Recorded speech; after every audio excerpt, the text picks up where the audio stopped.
Upon deciding to take his own life, Cato the Younger was sure to be seen reading Plato's Phaedo, a book that covers the suicide of Socrates. He was positioning his own suicide alongside that of the famed Greek philosopher. Cato may have been a philosopher moments away from ending it all, but he also recognized a golden marketing opportunity when he saw it.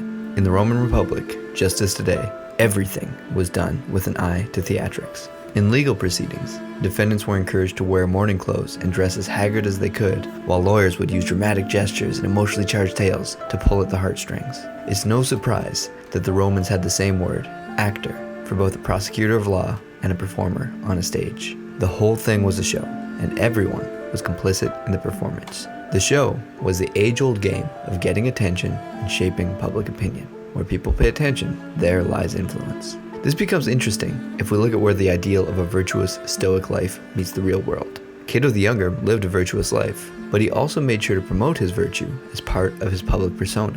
In the ideal world, we could just be like Marcus Aurelius, who was in a position to practice his philosophy without needing to make a show of it, because he was already at the top. But for the rest of us, who don't have the machine of an entire empire behind us, we may need to perform a little in order to have the impact we wish to have. Or, if we feel that's below us, and we want to just live by our virtues, regardless of our station in life, that's fine too.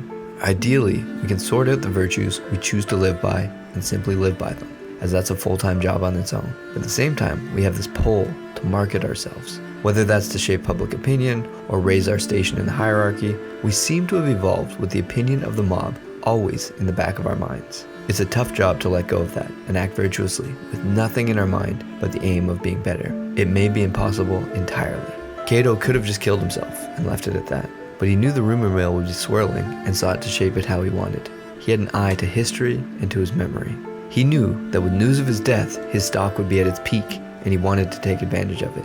The actions we take can be done by virtue alone, or we could have an eye to posterity, hierarchy, or public sentiment. You'll need to decide for yourself how you'll live. If you'll play the game to get ahead, or if you'll ignore all that and just live by your virtues with no thought to public sentiment. Or maybe, like Cato, appearing to not take part in the theatrics is your role to play.